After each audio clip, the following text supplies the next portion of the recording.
আপনারা দেখবেন আগে গ্রামে গঞ্জে কিন্তু প্রচুর আম হতো, এখন কিন্তু এই আমগুলি বেশিরভাগ পোকা হয়ে যায়। এগুলিরে কিভাবে আপনারা সংরক্ষণ করবেন আমি প্রফেসর সাহেবকে বলবো, আপনার এইদিকে একটু কিন্তু খেয়াল দিতে হবে। এই যে নারিকেল, এখানে একটা বিরাট নারিকেল গাছগুলো, আমি ওই সচিব মহোদয়ের সাথে হাসতে হাসতে বললাম আপনি ওনার কয়েকশো নারিকেল বাইসা তারপরে একটা বড় নারিকেল আনছে। আগে কিন্তু এই বড় নারিকেল এইভাবে হতো দেশে, কিন্তু এখন কিন্তু এটা হচ্ছে না। আপনাদের এইগুলির দিকেও খেয়াল করতে হবে। হ্যাঁ, অন্যান্য রিসার্চ আমাদের তো করতে হবে, বাট আমাদের যে আগের জিনিসগুলি যে ছিল ওইগুলি কিন্তু ফিরে আনতে হবে। যেমন আমরা বিদেশে যে আকাশিয়া গাছ নিয়ে আসছি, তারপর একটা কি নিয়ে আসছি আকাশমণি গাছ নিয়ে আসছি রিসার্চ করে। এখন আবার এই যে সচিব মহোদয় এখন এই এখন আবার ডিস্ট্রয় করার জন্য এখন আবার আমাদের টাকা দিতে হয়।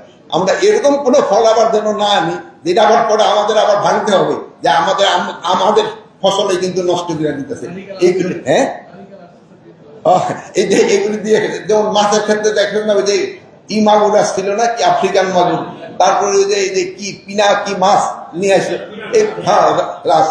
তারপরে আপনার আবার অবশ্য এইগুলিও আস্তে আস্তে এখন চলে যাচ্ছে। তারপরে আপনার আবার ওই এই আমার বোনেরা তো অনেকে আছে, এরা নিজেরই খিচুড়ি পাকাইতে জানে, কিন্তু তারা আবার খিচুড়ি পাকানো শিখতে আবার বিদেশে যেতে ছিল। আমাকে বোনেরও কাছে গেলে কিন্তু তারা খিচুড়ি পাকা শিখাই দিতে পারতো। এই জন্য যেসব প্রজেক্ট নেন, এই প্রজেক্ট নেওয়ার সময় একটু বাস্তবসম্মত হতে হবে যে এই প্রজেক্টটা আমাদের জনগণের জন্য কতটা উপকারী, এটা আমার জন্য কতটুকু উপকারী এটা যেন না। আমি এই প্রজেক্টের মাধ্যমে একটু জাপান ফিরে আসতে পারবো, এইটা যদি আপনার যদি উদ্দেশ্য থাকে এটা কিন্তু ভালো না। বাট আমি জাপান যাবো, বাট জাপান থেকে আমি যে জিনিসটা নিয়ে আসবো এটা জনগণের কাজে লাগবে, আমি ওই জন্যই যাবো, ওইটাই হইতে হবে আপনার উদ্দেশ্য। আর যদি উদ্দেশ্য যে না জাপানও গেলাম ফ্যামিলি একটু ঘুরে আসবো, সিঙ্গাপুর ঘুরে, এই উদ্দেশ্যের হলে কিন্তু আমাদের জন্য খুবই খারাপ। আর ভাই একটা অবশ্য সত্যি কথা বলতে, দুই দেশ আমাদের স্ট্যাটিস্টিক সবসময় রং, আমাদের স্ট্যাটিস্টিকটা সবসময় কারেক্ট থাকে না। যেহেতু আমাদের এইটা যদি কারেক্ট হলে আমাদের হয়তো সবারই উপকার হতো।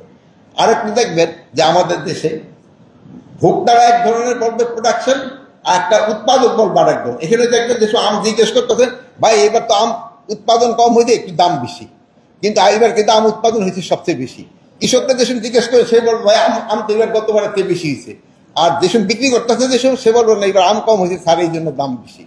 এই যে এখানে আমাদের এখানে দেখতেছেন একটা আমের দাম চাইতে ছিল এই 100 টাকা, আমি যেটা বললাম এটা 80 টাকার উপরে বিক্রি করতে পারবো না।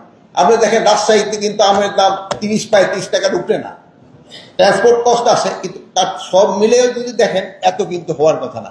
তাই আমি আপনাকে অনুরোধ করবো, এই আমাদের আপনি মনে হয় এটা বোধ হয় একটা প্রাইসিং করে দিবেন এখানে, যে একটা সুলভ মূল্য হয়, ভোক্তারা যেন লস না হয় এবং কৃষকও যেন লস না হয়, এরকম একটা করে দেবেন। যেহেতু এখানে কিছু কিছু ক্ষেত্রে আছে যেমন ধরেন যে নষ্ট হয়, এগুলির দিকে একটু খেয়াল রাখতে হবে।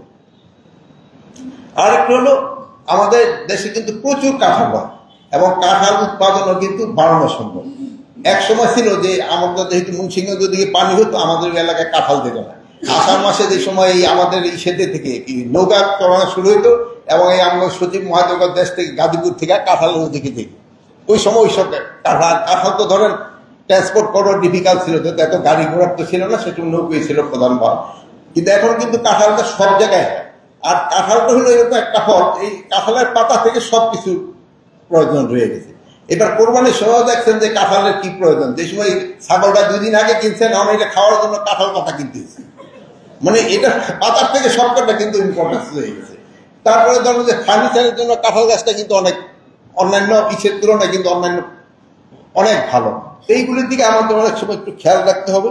আর আমরা যেমন আছে যেমন এই যে প্রজেক্ট দেশে নেই, এই যেমন এই যে ফলের উপর যে লেকচার ফেকচার একই লোক যেন প্রতি বছর না শুনে যায়, যেহেতু এটা তো কি করতে হবে, আমরা একজন লোকে কিন্তু সব বক্তৃতা শুনি, সব কিছু শুনে যাচ্ছি, কিন্তু এটা আরেকজনের কাছে যাচ্ছে কিনা, গ্রামে গঞ্জে যাচ্ছে কিনা এই দিকে কিন্তু খেয়াল রাখতে হবে। এবার আমরা কিন্তু ফল গাছ লাগানোর জন্য অনেক দিচ্ছি, এই জন্য আমি বলি যে ইনস্টিটিউশনগুলির ক্ষেত্রে আপনার একটু বেশি দেয়, যেহেতু ফল গাছ লাগান, যেহেতু ফল গাছের লাগানে এটা শুধু খাবার জন্য না, এটা পরিবেশের জন্য কিন্তু একটা খুবই প্রয়োজনীয় জিনিস রয়ে গেছে।